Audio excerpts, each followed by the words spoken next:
dit ceci. Il nous fait douter. C'est vrai ou pas? Parfois, il nous fait douter. Il veut nous empêcher de rentrer dans notre destinée, nous empêcher de rentrer en communication avec Dieu. Et comme je disais vendredi, si nous ne comprenons pas l'impact que la parole de Dieu peut avoir dans nos vies, eh bien, ça va être vraiment difficile d'investir dans la parole. Parce que quand on investit dans quelque chose, on doit savoir dans quoi on investit, n'est-ce pas? Amen. Alors, c'est pour ça que vendredi, pour revenir un petit peu en arrière, pour vous qui n'étiez pas là, nous avons vu 10 bienfaits que procure la parole de Dieu dans nos vies. Je vous encourage à réécouter le message. Je recite ces 10 bienfaits pour voir.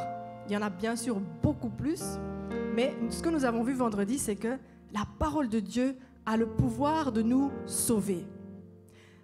La parole de Dieu fortifie notre foi. La parole de Dieu donne la victoire sur le péché. La parole de Dieu nous purifie. La parole de Dieu nous donne la joie.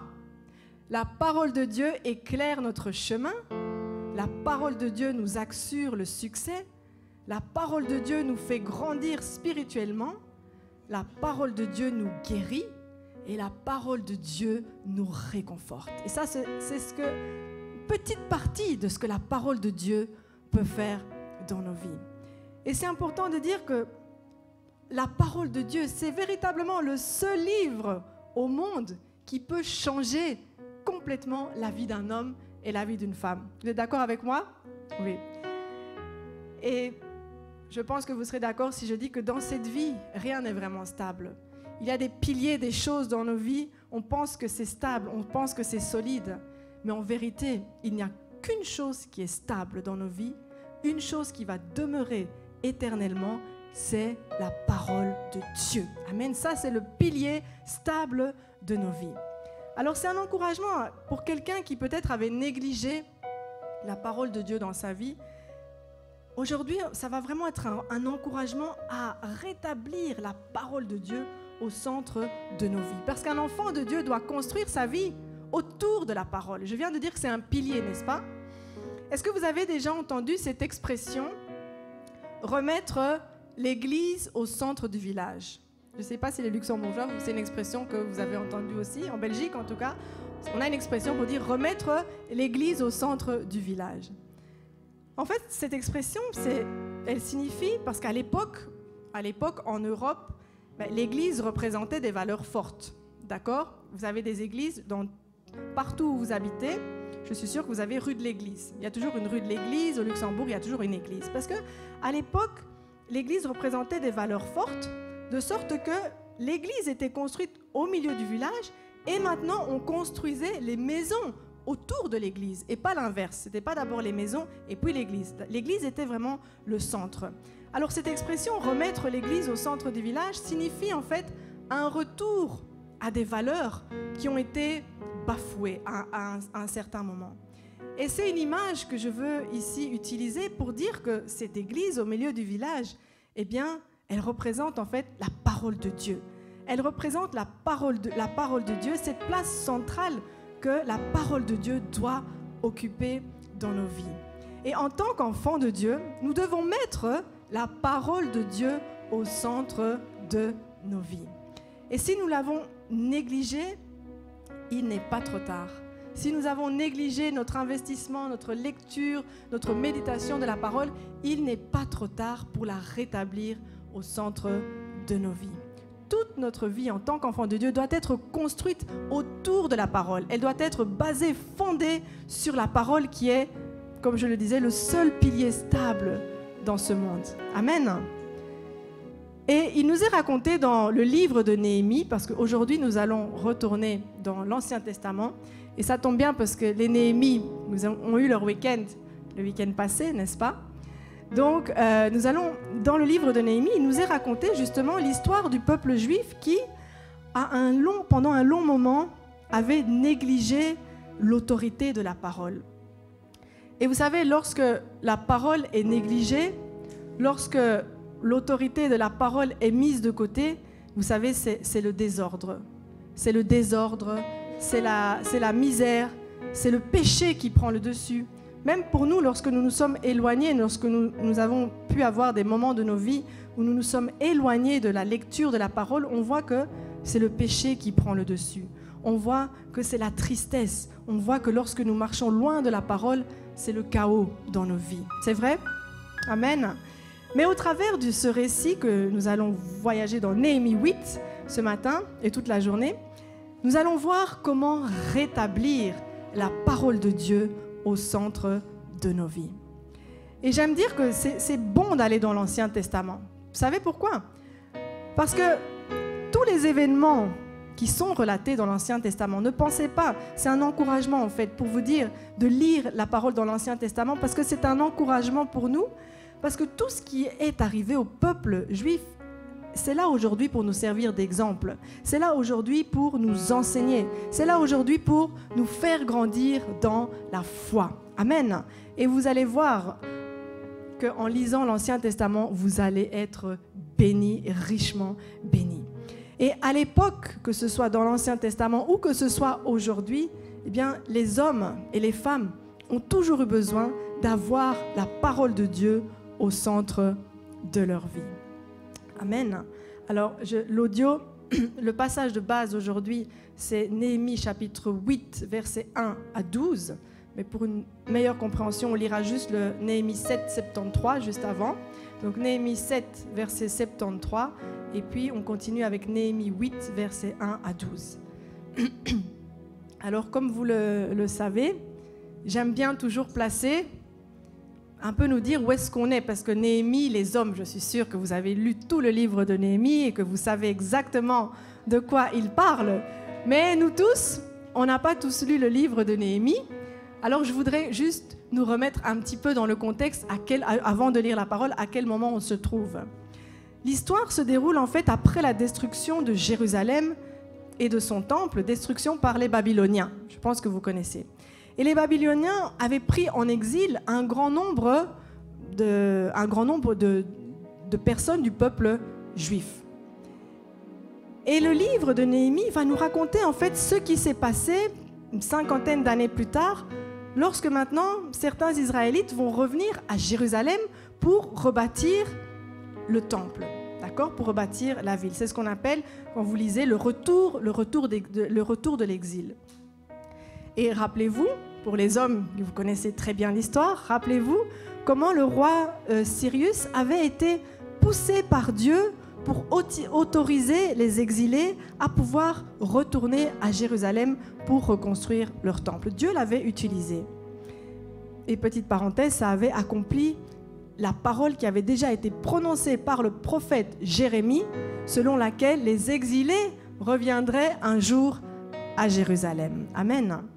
Et donc, ces rachetés, ces exilés qui reviennent à Jérusalem, vont commencer à prendre des initiatives pour reconstruire la ville et également pour reconstruire leur vie. Nous, aujourd'hui, on va s'attarder dans le verset 8, mais si vous voyez plutôt dans le verset 6, là, ça traite vraiment de la reconstruction. On l'a déjà vu en long et en large ici à l'église. On a vu, ça traite de la reconstruction, de l'achèvement des murailles. Dans Néhémie 7, ça parle de plus de précautions pour la sécurité, ça parle du dénombrement du peuple, tout ça c'est avant. Maintenant dans le chapitre 8, on passe, donc la reconstruction matérielle du temple, tout ça c'est déjà fait.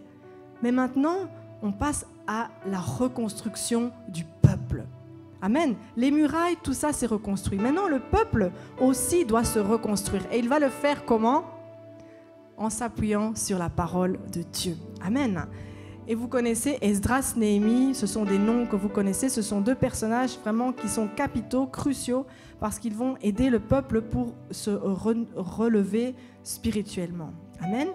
Alors c'est vrai, lorsqu'on va lire le passage, on va parler de la loi de Moïse. La loi de Moïse est la parole de Dieu. Et même, c'était la parole de Moïse, mais la condamnation n'était quand même pas le dernier mot pour Israël, pour l'Éternel à l'époque. C'est-à-dire que même dans sa grâce, le pardon, la restauration était possible si le peuple d'Israël revenait vers son Dieu. Amen. Et c'est cette promesse qui a justement soutenu la foi de Néhémie et de toute générations, de toutes les générations entières du peuple juif. Ils avaient la promesse. Le Seigneur était bon et miséricordieux pour qu'ils se repentent et pour qu'ils reviennent à lui. Alors nous allons lire ensemble. On peut se lever, s'il vous plaît, pour la lecture de la parole. C'est important, vous allez voir comment justement le peuple se levait ici pour la lecture de la parole. Alors voilà, on commence Néhémie 7, 73 et puis nous allons lire Néhémie 8, 1 à 12. Nous pouvons lire ensemble. Les sacrificateurs et les lévites, les portiers, les chantres, les gens du peuple, les Néthiniens et tout Israël s'établirent dans leur ville. Le 7e mois arriva et les enfants d'Israël étaient dans leur ville. Alors,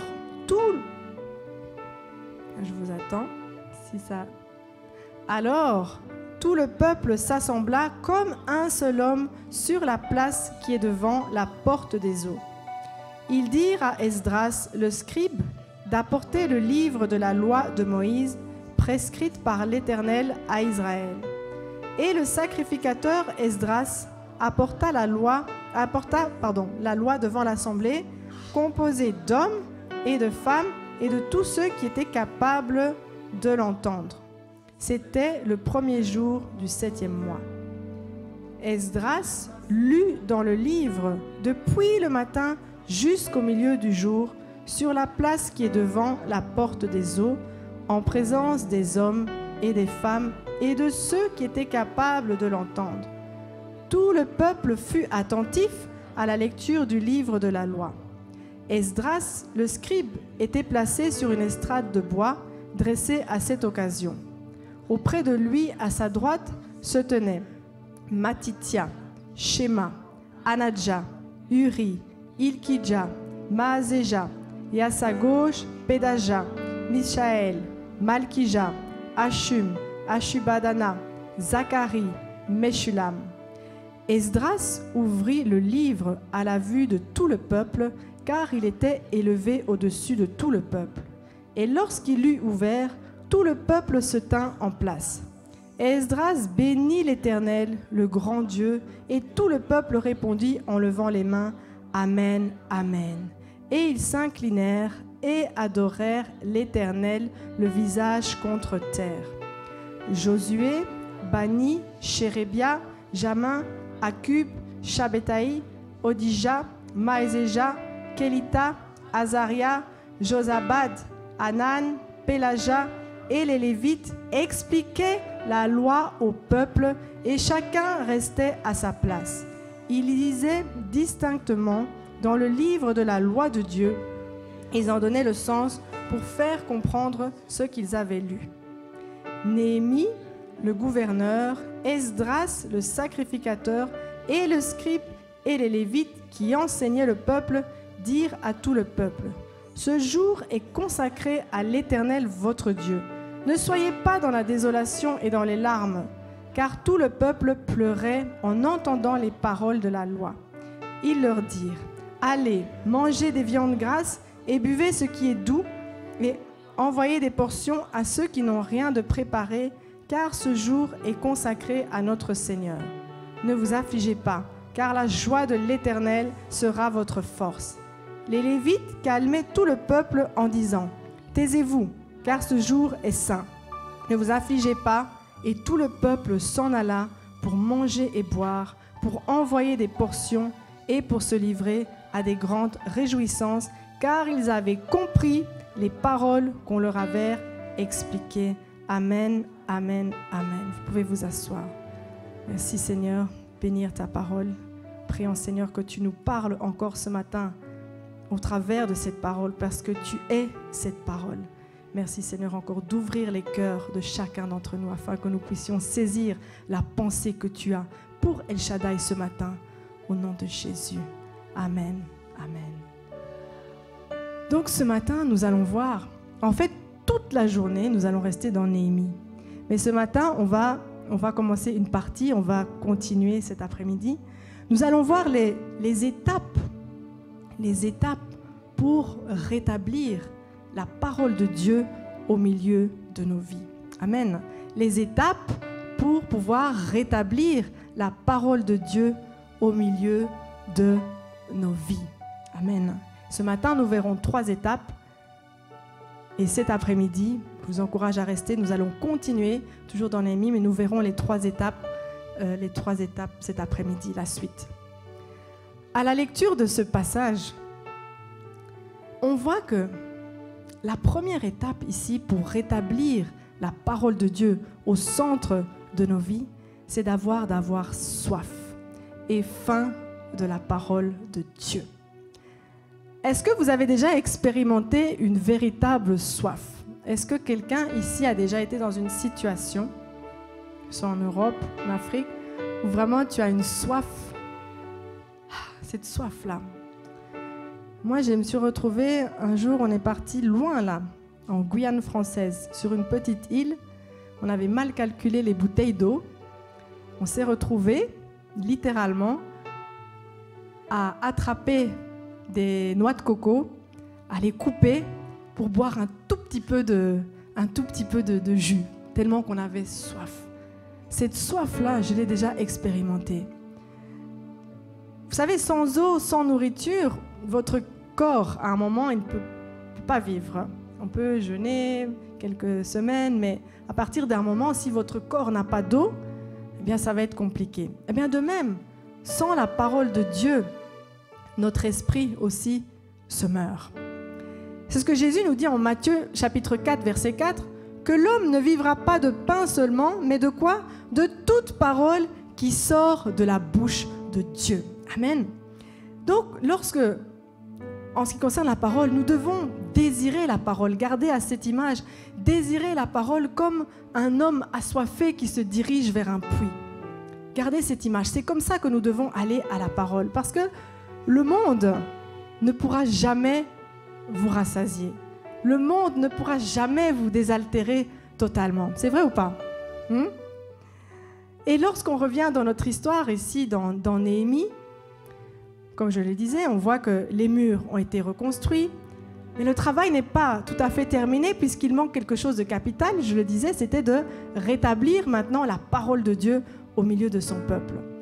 Parce que après un temps de relâchement, que ce soit ici dans l'histoire de Néhémie ou que ce soit dans nos propres vies, après un temps de relâchement, après un temps de relâchement, d'éloignement de la parole, un temps de confusion, eh bien, ce n'est pas la première chose qu'on rétablit, ce n'est pas les fêtes. Ce n'est pas, voilà, la première chose qu'il faut rétablir, c'est d'abord l'autorité de la parole de Dieu. Et c'est ça qu'ils veulent faire. Et comment est-ce qu'ils manifestent ça? Comment le peuple manifeste ça?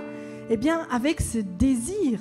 Cette première étape, c'est ce désir et cette soif d'entendre Dieu à nouveau leur parler. Parce que nous voyons, dans les versets 1 et 2, nous avons lu que tout le peuple s'assembla comme un seul homme sur la place située devant la porte des eaux, notée porte des eaux. Et donc le peuple, ils demandèrent à Esdras, qui était spécialiste de la loi, d'apporter le livre de la loi de Moïse donné par l'Éternel. C'est le peuple qui fait la demande. Ce n'est pas Esdras qui vient à eux, la demande, elle vient du peuple. On peut noter, regardez un détail, il dit, il s'assemble où? Devant la porte des eaux. Et justement, l'eau, c'est quoi? L'eau, c'est le symbole de la parole de Dieu. Amen. C'est cette nécessité quotidienne, à la fois pour boire et à la fois pour nous purifier. Et c'est là qu'il se place, le peuple se place. Et il faut noter quelque chose qui m'a personnellement fort touchée, c'est qu'on voit qu'ils s'assemblèrent comment? C'est pas juste ils s'assemblèrent, il y a un détail qui dit comme un seul homme. Donc cela montre l'unité en plus avec laquelle ils étaient venus manifester leur soif et le désir d'entendre la parole de Dieu. Puisqu'on voit que cette foule était composée d'hommes, de femmes, mais aussi de toute personne capable de comprendre. Donc on peut s'imaginer que c'était des jeunes enfants, peut-être, je ne sais pas, 8 ans, la Bible ne le dit pas, mais en tout cas des jeunes qui étaient en mesure de comprendre la parole. Et il faut noter qu'à l'époque, il n'y avait pas de Bible papier, n'est-ce pas? Pas de version électronique comme nous avons de nos jours. Ils étaient obligés, le peuple était obligé de demander la lecture à Esdras, qui lui disposait de cela. Mais eux-mêmes ne l'avaient pas. Et de nos jours, il y a combien de versions possible d'avoir la Bible. Il y a les versions papier, là, il y a plein de versions. Plein de versions de Bible sont à notre disposition et pourtant, qu'est-ce qu'on en fait? Qu'est-ce qu'on en fait? Moi, parfois, j'ai un rappel, j'ai une application sur mon téléphone et quand vous n'avez pas lu votre Bible, vous avez un petit message bip bip, vous n'avez pas lu votre Bible aujourd'hui. Facilement, on a préféré avoir soif et faim d'autre chose, mais pas de ça. Et je voulais donner une illustration pour expliquer cette soif et cette faim de la parole qui est vitale si nous voulons la rétablir dans nos vies. Est-ce que quelqu'un a déjà entendu parler de Mary Jones? On est fin du XVIIIe siècle. Peut-être ceux qui ont fait la théologie ou ce sont des histoires à l'école du dimanche, je vous ai déjà raconté. Mais est-ce que quelqu'un ici a déjà entendu parler de cette petite fille? Non? Mary Jones. Je vais en parler parce que ça illustre bien cette soif et cette faim de la parole. Cette petite fille, c'est une petite fille galloise qui était née à la fin du XVIIIe siècle. Cette petite fille, elle avait travaillé 6 ans pour pouvoir s'acheter une Bible. Donc on est fin du XVIIIe siècle. Donc les Bibles papier, même les pasteurs n'avaient pas tous une Bible dans leur bureau. Là, quand vous allez dans le bureau de Maman Déborah, si vous avez besoin d'une Bible, elle vous la donne. Mais à l'époque, ce n'était pas comme ça. Parfois, dans le village, il y avait une personne qui disposait d'une Bible. Et cette petite fille, elle avait un rêve. J'ai posé la question à mes enfants de l'école du dimanche de 9 ans, c'est quoi votre rêve?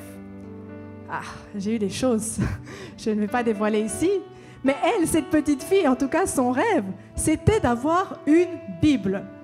Elle voulait une Bible. Mais il y avait 3 problèmes. Premier problème déjà, elle ne savait pas lire.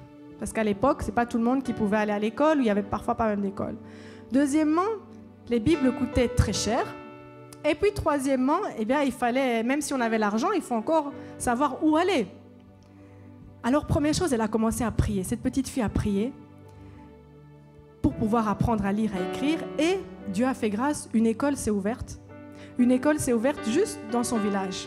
Donc elle a pu, à proximité de chez elle, apprendre à lire. Première étape, premier problème résolu, elle peut lire. Maintenant, elle a travaillé, et c'est une histoire vraie. Allez sur Internet, vous allez voir, on en parle beaucoup dans les messages.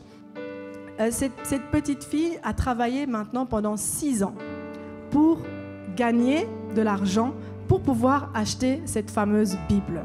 Elle a travaillé pendant 6 ans, donc 9 plus 6, elle a quel âge maintenant? Elle a 15 ans, donc c'est une adolescente. Depuis son rêve de 9 ans, elle a travaillé, elle a fait des petits boulots chez les voisins pour récolter un peu d'argent. Et un matin, elle a récolté la somme, elle entreprend une longue marche, 40 km de marche, qui la séparait à un petit village où là, elle savait que chez le révérend Charles, elle pouvait, notre révérend Charles, là-bas, elle pouvait trouver des Bibles. Elle arrive là-bas, 40 km à pied. Imaginez? C'est long, 40 km à pied. Elle arrive, elle lui tend l'argent, elle lui dit, voilà l'argent pour la Bible. Et le révérend lui dit, mais j'ai 3 Bibles, mais elles sont réservées. La petite fille se met à pleurer. Elle dit, j'ai travaillé pendant 6 ans, je viens de faire 40 km pour avoir cette Bible, c'est mon rêve. Alors, sans doute qu'il avait un cœur comme Papa Charles. Et il lui a dit, tiens, je te donne une des Bibles qui était réservée. Et voilà. Mais son cœur a été touché. Et quelque temps plus tard, le révérend Charles va parler de l'histoire de cette petite Marie avec certains amis. Et c'est là, suite à cette histoire, qu'ils vont décider de créer la Société biblique, dont le but maintenant est de faciliter l'impression des Bibles et la vente, afin que chaque personne puisse avoir sa propre Bible.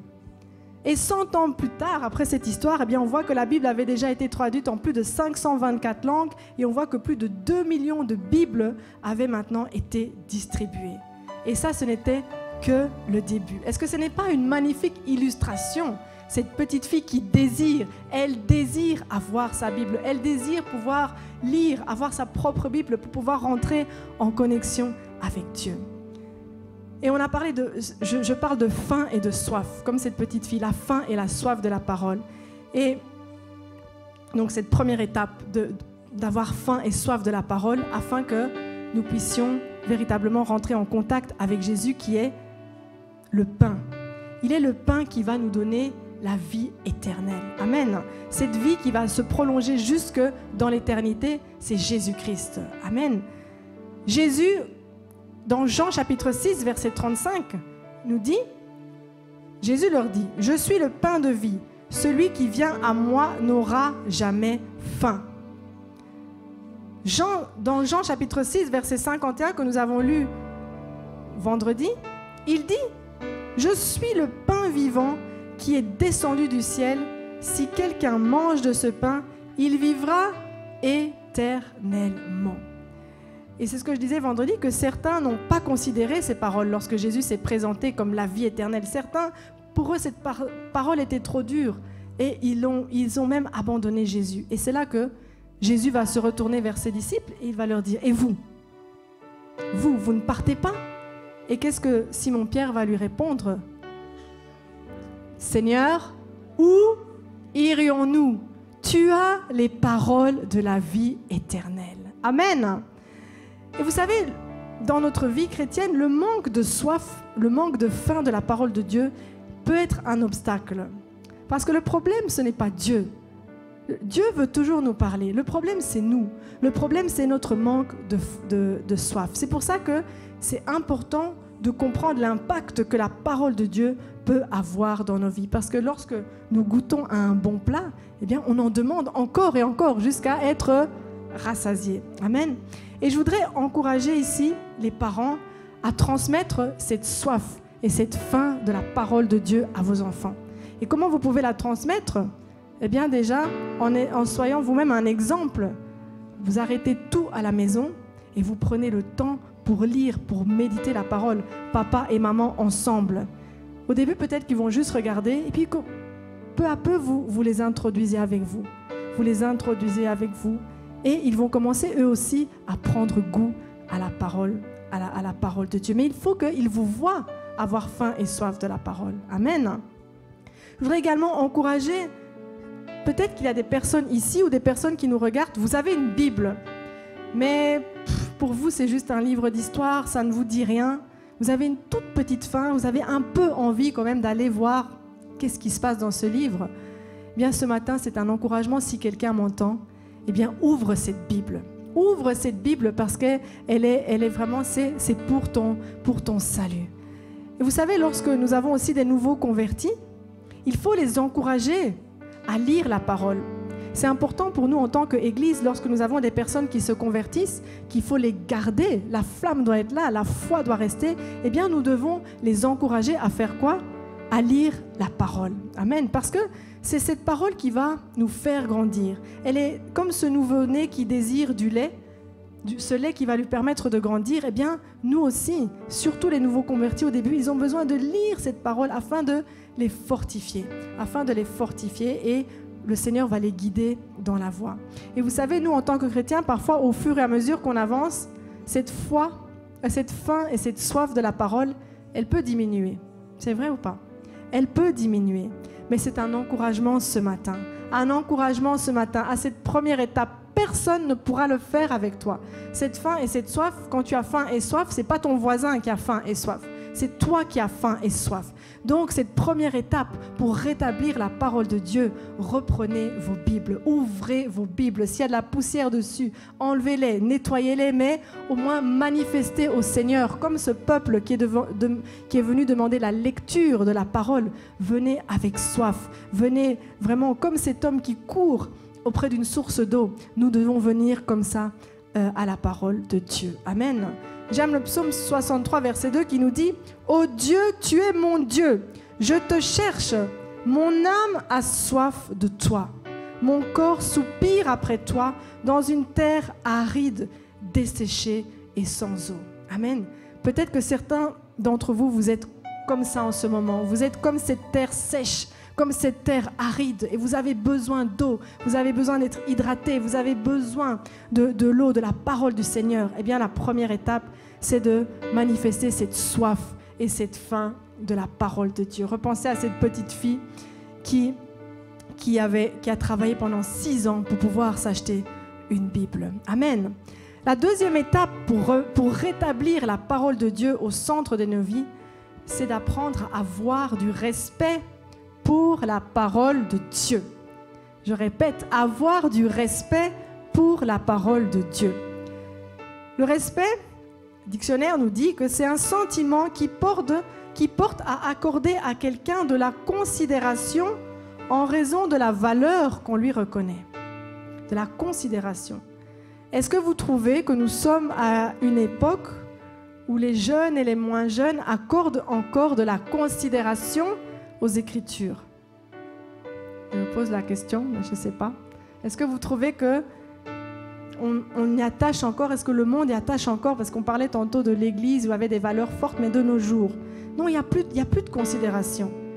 On peut faire ce triste constat même que le respect, même parmi déjà les enfants, les jeunes, les adultes, le respect se perd. Alors, à plus forte raison en ce qui concerne la parole de Dieu, on vit à une époque où vraiment les gens n'ont que vraiment peu d'estime pour la parole de Dieu. La Bible est souvent négligée.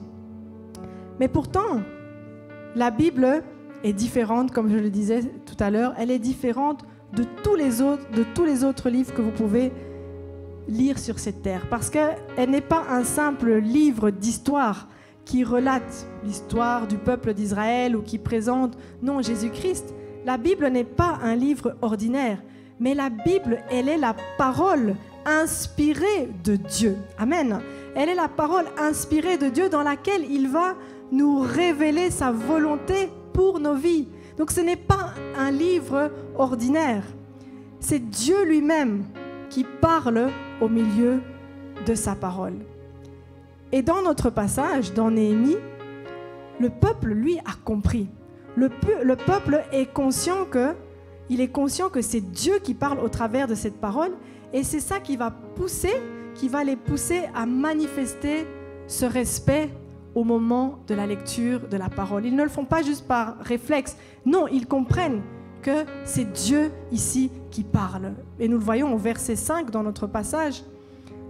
Esdras 5 et 6 que je relis, lorsque Esdras ouvrit le livre aux yeux de tous, on va voir comment il s'incline avec révérence. Esdras ouvrit le livre à la vue de tout le peuple, car il était élevé au-dessus de tout le peuple. Et lorsqu'il l'eut ouvert, tout le peuple se tint en place. Esdras bénit l'Éternel, le grand Dieu, et tout le peuple répondit en levant les mains, Amen, Amen. Et ils s'inclinèrent et se prosternèrent devant l'Éternel, le visage contre terre. Amen. Ce n'était pas une simple forme, une simple formalité, mais ils étaient conscients que le livre qu'Esdras ouvrait était la voix de Dieu qui était en train de leur parler. Amen. Alors, les paroles, c'est vrai, de ce livre, ils avaient la crainte aussi parce que les paroles de ce livre qui avaient été prononcées, ils savaient qu'elles avaient été premièrement prononcées par le Seigneur au mont Sinaï, et il y a même des Israélites qui avaient tremblé, de sorte qu'ils ne voulaient même plus entendre parler de cette parole, tellement qu'ils avaient peur, ils étaient dans la crainte. Et donc le peuple qui est là maintenant devant, qui écoute la parole de Dieu, ils se tiennent devant Esdras, et ils ne pouvaient pas oublier que c'était Dieu qui avait parlé, et donc par respect, parce qu'ils savent qu'ils sont dans la présence de Dieu à la lecture de la parole, ils vont se mettre debout. Amen. Est-ce que nous réalisons, quand nous lisons ici la Bible, que nous sommes dans la présence de Dieu? Est-ce que nous savons ou pas? Est-ce que nous réalisons vraiment que c'est Dieu qui parle? Ce n'est pas moi, c'est Dieu. La parole, il est Dieu. Et on voit que c'est une scène saisissante, en fait, lorsqu'ils sont en train de se prosterner, parce on sent que le Seigneur est déjà en train de travailler dans leur cœur avec puissance, et leur attitude va exprimer cette sainte révérence qu'ils ont envers Dieu, cette révérence qui est perdue un peu de nos jours. Et pourquoi est-ce que nous devons alors, si on comprend ça, pourquoi selon vous on doit honorer ou respecter la parole de Dieu? Pourquoi? Vous savez? Pourquoi on doit l'honorer? C'est parce que c'est lui qui parle, c'est Dieu même qui parle. Lisons ensemble dans 1 Thessaloniciens chapitre 2 verset 13. Lisons ceci. 1 Thessaloniciens chapitre 2 verset 13 nous dit: c'est pourquoi nous disons sans cesse à Dieu toute notre reconnaissance de ce que, en recevant la parole de Dieu que nous avons fait entendre, que nous vous avons fait entendre, vous l'avez accueillie, non comme la parole des hommes, mais comme ce qu'elle est vraiment. Donc, ce n'est pas la parole des hommes, c'est la parole de Dieu agissant en vous qui croyez. C'est fort. Donc, il dit, nous ne devons pas l'accueillir comme la parole des hommes, ce n'est pas la parole de Magali, non. Nous devons l'accueillir comme ce qu'elle est vraiment. C'est-à-dire quoi? La parole de Dieu qui agit en ceux qui croient. Donc, qui n'agit pas. La parole de Dieu agit, mais elle agit en qui? En la personne qui croit en cette parole. Donc, pourquoi est-ce que nous devons adorer Dieu? Parce que c'est lui qui nous parle. Il est dans cette parole. Et si nous arrivons à comprendre que c'est véritablement Dieu qui nous parle au travers de cette parole, eh bien notre lecture de la Bible va être complètement transformée. Amen. Nous allons la respecter. Nous allons nous empresser de trouver chaque bonne occasion pour pouvoir lire ou pour pouvoir entendre la parole de Dieu parce que nous savons que c'est Dieu lui-même qui nous parle. Vous cherchez à passer du temps dans la présence de Dieu, n'est-ce pas? Alors lisez votre Bible. Vous avez besoin d'être en connexion avec Dieu. Écoutez les enseignements, les prédications de votre Église, parce que c'est une manière d'être en contact avec Dieu. Donc nous devons respecter la parole de Dieu, car elle est Dieu. Amen. Et l'auteur de la Bible, c'est Dieu lui-même, n'est-ce pas? Ce n'est pas comme certains le voient, comme juste une collection de livres qui ont été écrits par des différentes personnes à travers les âges, c'est vrai, mais ils ont été inspirés. Elle a été soufflée par Dieu et inspirée de Dieu. Donc Jésus, Dieu est dans sa parole, Jésus est la parole vivante. Jésus est la parole vivante. C'est ce que nous dit Jean 1, que vous connaissez bien, les versets 1 à 14. Je ne vais pas les relire, mais qui nous explique que la parole était au commencement avec Dieu et la parole était Dieu. Il continue, il dit, dans cette parole se trouve la vie. Cette vie était la lumière des hommes. Cette lumière avait la vraie lumière qui, en venant dans le monde, éclaire tout être humain. Et puis plus tard, il continue au verset 12. À ceux qui ont reçu maintenant cette lumière, qui est la parole, eh bien, à ceux qui ont reçu cette lumière, la parole a donné maintenant le pouvoir de devenir quoi? Enfant de Dieu. Donc, la parole, il continue. La parole de Dieu s'est faite homme en la personne de Jésus-Christ. Elle a vécu parmi les hommes. Cette parole a vécu parmi les hommes. Il est la lumière du monde et la vie. Donc, Jésus-Christ que vous venez adorer ici, Jésus-Christ que vous aimez louer, Jésus-Christ est la manifestation physique de cette parole que nous lisons et qui a toujours été au commencement. Donc cette parole de Dieu, elle est la lumière, elle est la vie et elle est Dieu manifesté en la personne de Jésus-Christ. Amen. C'est ça cette parole de Dieu. Amen. C'est ça ce qu'elle est. Et si nous comprenons que Jésus est la parole vivante, alors eh bien, nous allons la respecter à chaque fois qu'il nous sera donné le privilège d'entendre et de lire sa parole. Amen. Et c'est cette crainte que nous avons de Dieu qui, en fait, naturellement, si nous craignons Dieu, eh bien, naturellement, nous allons respecter la parole de Dieu parce que nous reconnaissons que c'est Dieu qui nous parle au travers de cette parole. Alors, comment est-ce qu'on peut respecter la parole de Dieu? Parce que oui, je dis, il faut respecter la parole de Dieu. Respecter la parole de Dieu, c'est plus que simplement se lever au moment de la lecture de la parole de Dieu. C'est très bien, c'est un signe de respect, mais on peut aller plus loin. Reconnaître la parole de Dieu, c'est reconnaître l'autorité de la parole de Dieu dans ma vie. Lorsque je respecte la parole, ça veut dire que eh bien, la parole de Dieu est l'autorité dans ma vie. Amen. Et c'est là souvent que ça coince, quand on dit le mot autorité. Parce que beaucoup de personnes aussi, on est à une époque où on n'aime plus le mot autorité. C'est difficile. Il y a beaucoup aussi de personnes qui vont remettre la parole de Dieu. Vous allez entendre beaucoup de personnes qui vont remettre la parole de Dieu en question. Non, mais elle n'est pas vraiment Dieu puisqu'elle a été écrite par des hommes. Ne rentrez jamais dans ces débats-là, s'il vous plaît. Ne rentrez jamais dans ces débats-là. Amen. Elle est la parole de Dieu. Et toutes ces choses, que ce soit de la création, de l'histoire du peuple juif, le salut, l'humanité, tout ce qui se trouve dans cette parole, eh bien, ce sont en fait la manifestation de l'autorité de Dieu. Amen. Et derrière le mot autorité, il y a toujours une personne. Quand on parle d'autorité, que ce soit un policier ou que ce soit un professeur, un juge, il y a toujours une autorité. Mais la parole ici, c'est Dieu. Dieu est l'autorité de la parole. Amen. Et l'Écriture seule, c'est ça en fait, dans notre vie en tant que chrétien, l'Écriture seule doit faire autorité pour nous. Amen. Je ne dis pas qu'il ne faut pas écouter ce que les parents disent, mais l'Écriture seule doit faire autorité pour nous parce que c'est la source de la vérité. Amen. Et c'est même en fait cette affirmation qui a été à la base de la réforme. Parce qu'on passe maintenant à un retour à l'autorité unique de la Bible. Et c'est ça qui manquait. Et c'est comme ça, respecter la parole de Dieu, c'est respecter la parole de Dieu comme l'autorité dans ma vie d'enfant de Dieu. C'est comme ça que nous pouvons la respecter. Nous pouvons la respecter également en ne modifiant pas la parole de Dieu. Parce que surtout, c'est dangereux pour nous les prédicateurs. On a ce risque de vouloir modifier la parole de Dieu pour pouvoir dire ce que nous désirons. Et ça, c'est un danger. C'est vraiment un danger. Ça, c'est un manque de respect de la parole de Dieu.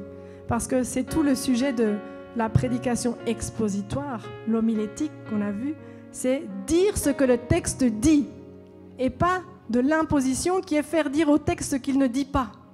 Et nous voulons respecter la parole de Dieu telle qu'elle est, que le Seigneur vraiment nous aide. Pour respecter la parole de Dieu, c'est également en obéissant à la parole de Dieu. Respecter, comment est-ce que nous pouvons respecter la parole de Dieu?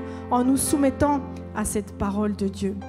Parce qu'un cœur qui est obéissant ne peut pas remettre en question la volonté de Dieu, mais il va s'humilier devant le Dieu qui est tout-puissant et va apprendre à obéir à sa parole. C'est ça, obéir à la parole de Dieu. Alors un petit encouragement encore, lorsque nous sommes à l'église, ne prenons pas à la légère le moment de la lecture de la parole. Amen.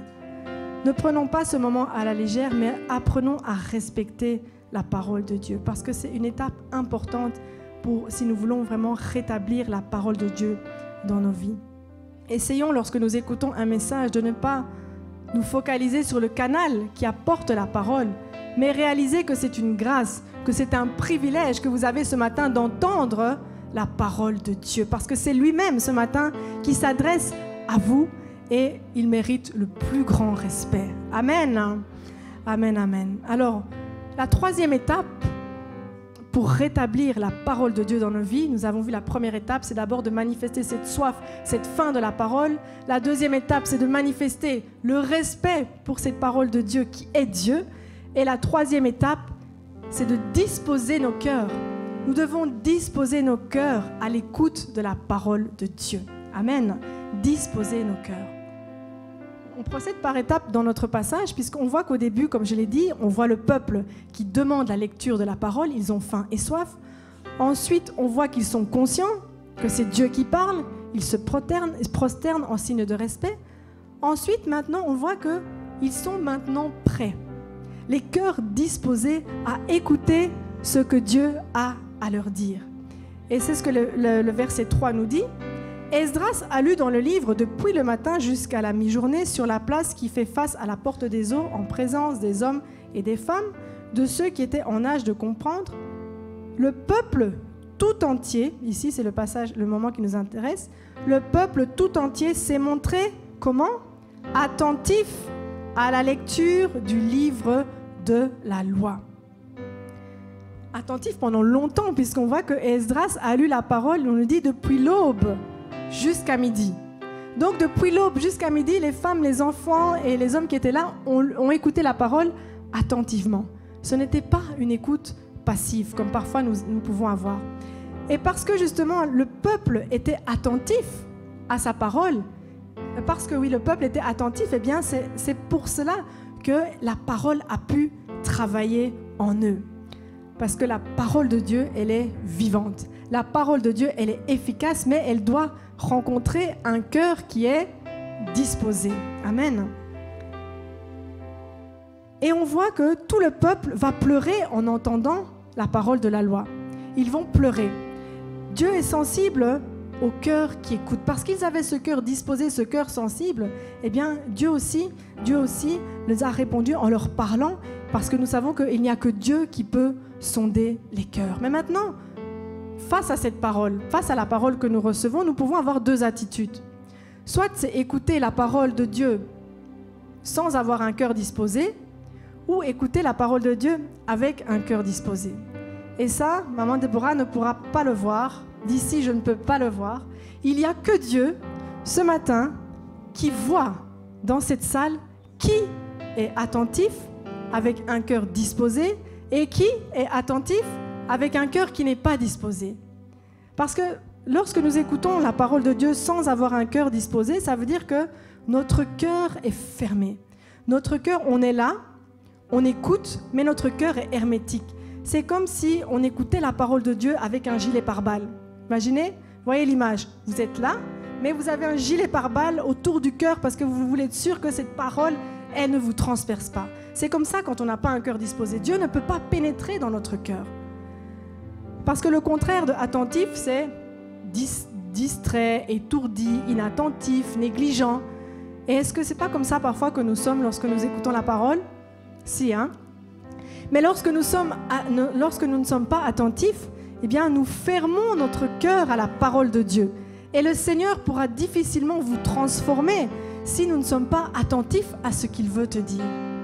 Ce n'est pas cette attitude-là que nous devons avoir. Nous devons écouter la parole de Dieu avec un cœur sans filtre, comme je dis. Écoutez la parole de Dieu avec un cœur disposé. Votre cœur doit être attentif à la parole de Dieu. Vous devez, lorsque vous écoutez la parole de Dieu, vous attendre à un encouragement. Vous venez le matin, tu dis, Seigneur, je me rends dans ta maison, c'est parce que j'attends une réponse de toi. J'attends un encouragement. J'attends une promesse qui vient tout droit de ton cœur. Mais seul le cœur disposé pourra recevoir. Amen. Et lorsque le cœur est disposé, eh bien, d'office, il y a un changement. Le cœur disposé, à la suite d'un cœur disposé, suit d'office un changement parce que la parole, elle est vivante. Et donc, la question à nous poser ce matin, ce n'est pas de savoir si Dieu réellement parle, non. Mais c'est plutôt de nous poser la question, est-ce que je suis attentif quand Dieu parle? Est-ce que mon cœur est disposé lorsque je parle? Ou bien est-ce que je suis trop distraite par les chaussures de la prédicatrice qui ne vont pas, je trouve, avec son teint? Voilà. Hein? À quoi est-ce qu'on fait attention lorsque nous venons à l'église? Est-ce que nous sommes là pour la parole? Est-ce que notre cœur est disposé? C'est ça la question que nous devons nous poser ce matin. Parce que vous savez, Dieu parle de différentes manières. Et dans toutes les différentes manières que Dieu parle, nous devons être attentifs. Je l'ai expliqué vendredi, qu'on ne peut pas cantonner la parole de Dieu dans un seul format. Parce que Dieu peut parler de différentes manières. Mais dans ces différentes manières, est-ce que nous sommes attentifs? Il parle au travers de sa parole, comme ce matin. Est-ce que nous sommes attentifs? Il peut parler au travers de songes, de révélations. Est-ce que le matin, quand Dieu te parle, est-ce que tu le notes? Est-ce que tu écris? Est-ce que tu cherches à l'approfondir? Ou lorsque vous entendez la voix de Dieu, pour entendre la voix de Dieu, il y a des choses qu'il faut arrêter. Si vous voulez entendre la voix de Dieu, il faut couper la télé, il faut couper la radio, toutes ces choses qui rentrent là. Moi, j'ai fait l'exercice pendant 1 mois, depuis le 30 août. Ma famille sont témoins. Depuis le 30 août, j'ai arrêté la radio que j'écoutais le matin parce que je trouve qu'elle conditionne ma journée. J'aime écouter les nouvelles et mes enfants sont obligés de suivre les news parce que je veux qu'ils soient au courant de ce qui se passe. Mais j'ai arrêté de commencer ma journée avec la radio. Parce que je veux entendre la voix de Dieu tôt le matin. Il y a des choses que vous allez devoir couper si vous voulez être attentif à la voix de Dieu. Ou que vous devez arrêter de lire si vous voulez que Dieu vous parle. Lorsque Dieu vous parle au travers du Saint-Esprit, là aussi, soyons attentifs à ce que le Saint-Esprit dit. Vous voyez, lorsque maman dit, après chaque réunion maintenant, elle nous dit toujours, est-ce que quelqu'un a reçu quelque chose de la part de Dieu? Et nous avons la plupart du temps les bouches fermées. Pourquoi? Ce n'est pas que Dieu ne voulait pas parler. Dieu voulait parler, mais nous n'étions pas attentifs.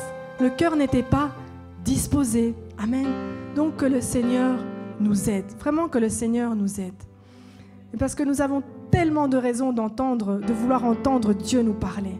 Que ce soit pour connaître sa volonté pour nos vies, que ce soit pour savoir comment je dois marcher, comment je dois faire ici-bas dans cette marche, ou comment je dois éduquer mes enfants, comment je dois affermir ma foi. Et Dieu a les réponses. Il a les réponses à tous tes questionnements. Il n'y a aucune réponse que tu as Dieu n'a pas de réponse. Non, il a une réponse. Et je voudrais vraiment nous encourager à être attentifs. Et l'investissement dans la parole, c'est ça.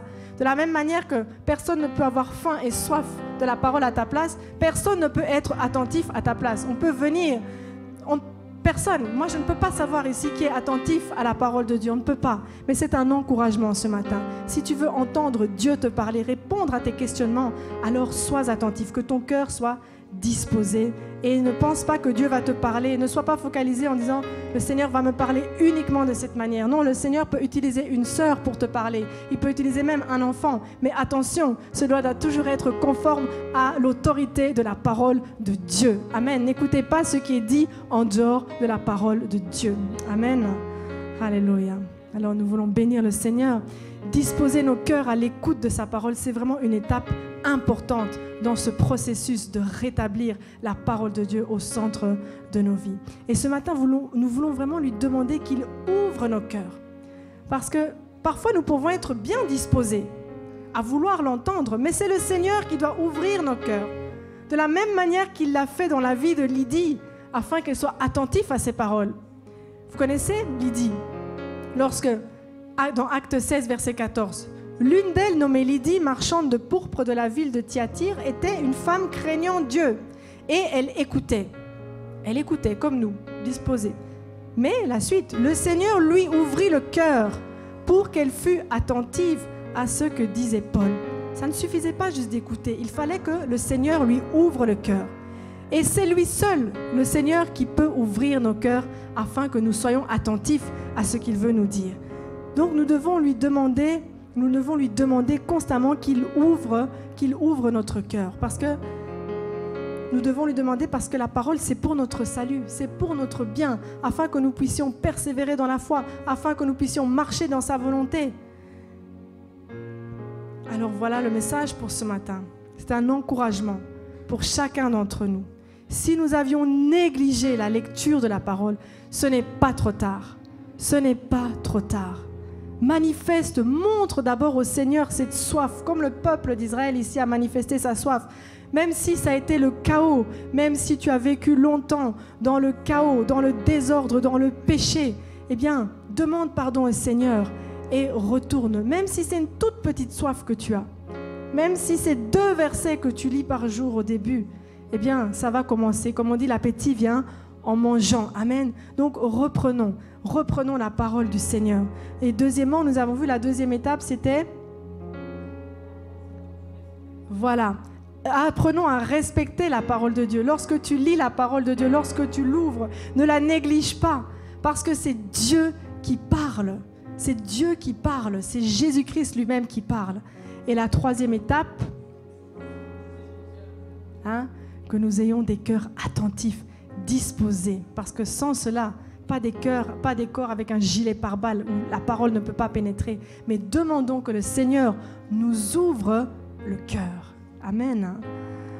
Alors nous allons clôturer, nous allons prier pour ce matin.